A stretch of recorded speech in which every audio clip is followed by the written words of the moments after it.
was a cold, moonless night. जब राघव अपने नए अपार्टमेंट में गया, बॉक्सेस हाई स्टैक हो रखे थे और एयर थोड़ी अनयूजुअल स्टिल थी। अपार्टमेंट कुछ महीनों से खाली था, पर राघव को कोई फ़र्क नहीं पड़ा। वो एक्साइटेड था अपनी पुरानी लाइफ से दूर नए शहर में नई शुरुआत करने के लिए। उसने एक अच्छी प्राइस पे लीज साइन की थी और सब कुछ परफेक्ट लग रहा था, पर उसे नहीं पता था कि इस अपार्टमेंट का एक डार्क हिस्ट्री भी है।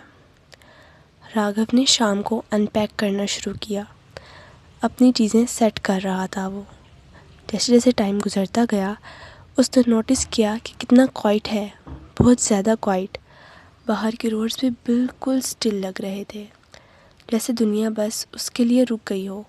उसने इसे इग्नोर कर दिया, सोचा कि शायद मूविंग का स्ट्रेस है।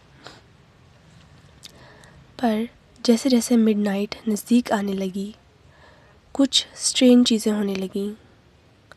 पहले उसने महसूस किया एक ठंडी सी हवा जो स्पाइन तक जा रही थी। ये वेदर का नहीं था। हीटिंग सिस्टम बिल्कुल ठीक काम कर रहा था। वो अपने काउच पर बैठा फ़ोन पे स्क्रॉल कर रहा था जब उसने सुना क्लिक क्लिक क्लिक। ये आवाज़ हॉलवे से आ रही थी। बहुत हल्की थी, जैसे कोई धीरे धीरे चल रहा हो। पर और बात ये थी कि राघव को पूरी तरह से यकीन था कि वो अकेला है। वो उठकर उसका पल्स तेज़ हो गया और हॉलवे की तरफ गया। कुछ नहीं, वहाँ कोई नहीं था। उसने डोर्स चेक किए, सब लॉक थे, कोई नहीं था। वो अपने आप पर हंसने लगा। कुछ भी मूविंग का स्ट्रेस है ये। पर वो फीलिंग जो उसको गट में थी, जानने नहीं दे रही थी। वो उसे दूर नहीं कर पा रहा था। जब वो वापस काउच पर गया, उसका फ़ोन बज़ किया। एक मैसेज था अननोन नंबर से, you are not alone. Raghav का दिल थोड़ा रुक गया। उसकी आंखें वाइड हो गईं। उसे नंबर पहचाना नहीं था। जल्दी से रिप्लाई किया, हु इज़ दिस? कोई जवाब नहीं। अपार्टमेंट में साइलेंस और भी हैवी लगने लगा। एयर में कुछ था जो वेट कर रहा था, देख रहा था। वो वापस अनपैक करने लगा, फोकस करने की कोशिश कर रहा था, लेकिन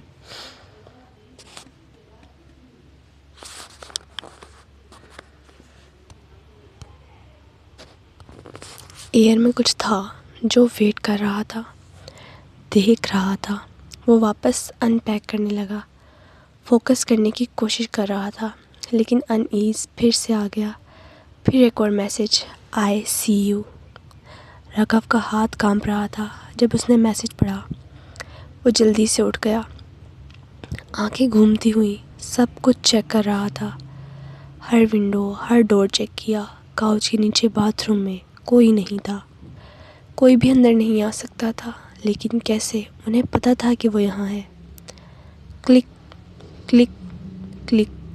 ये आवाज़ फिर से आई, लेकिन इस बार ये ज़्यादा पास थी, जैसे कोई धीरे धीरे वुडन फ्लोर पर चल रहा हो।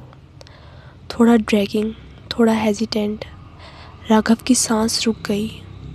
जब उसने हॉलवे की तरफ देखा, वो हिल नहीं पा रहा था। उसके पैर बिल्कुल फ्रोज़न लग रहे थे, जैसे एयर उस पर प्रेस हो रही हो। फिर वो आवाज़ बंद हो गई। उसके बाद एक और मैसेज आया, I am behind you. Raghav का दिल तेज़ धड़क रहा था। वो झट से पीछे मुड़ा, लेकिन फिर से कुछ नहीं। उसका अपार्टमेंट खाली था। उसकी आंखें हर कोने, हर जगह को देख रही थी। कोई नहीं था। It's just a prank.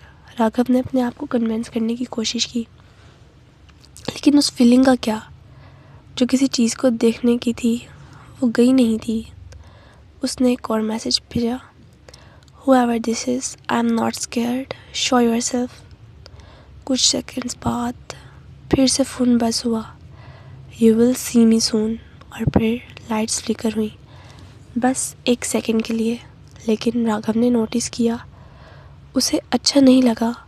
वो अकेला नहीं था, उस अपार्टमेंट में कुछ था जो दिखाई नहीं दे रहा था। कोई ऐसी चीज़ थी जो बिना आवाज़ के, बिना फॉर्म के बस वहाँ थी। उसने गहरी सांस ली, अपने आप को संभालने की कोशिश की। It's fine, just go to sleep Raghav, सब कुछ ठीक होगा।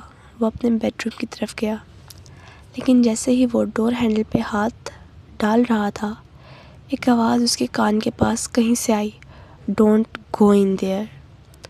राघव का चेहरा डर से काला पड़ गया। वो जल्दी से रूम में गया और दरवाज़ा बंद कर दिया। दिल तेज़ तेज़ धड़क रहा था। उसने दरवाज़ा लॉक किया और फिर साइलेंस। अगले दिन राघव ने कल रात के इवेंट्स को अपने दिमाग से निकालने की कोशिश की। उसे एक नई शुरुआत की ज़रूरत थी, एक नई बिगनिंग की। लेकिन उसे एक नई शुरुआत की ज़रूरत थी, एक नई बिगनिंग की। लेकिन उसके दिमाग में वो मैसेजेस, वो फुटस्टेप्स बज रहे थे।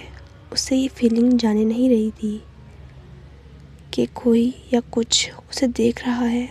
जैसे जैसे दिन गुजरता गया, स्ट्रेंज अकरेंसेस और बढ़ने लग गई थी। उसके अपार्टमेंट की चीज़ें मूव होने लगी थी। उसका फ़ोन अननोन नंबर से मैसेज भेजने लगा, आई see you, I am waiting. वो फुटस्टेप्स हमेशा पीछे फॉलो करते थे। राघव ने मदद के लिए अपने फ्रेंड विक्रम को बुलाया और कहा कि क्या वो कुछ दिन उसके घर रह सकता है। विक्रम ने हाँ कहा और राघव को थोड़ा कंफर्ट मिला।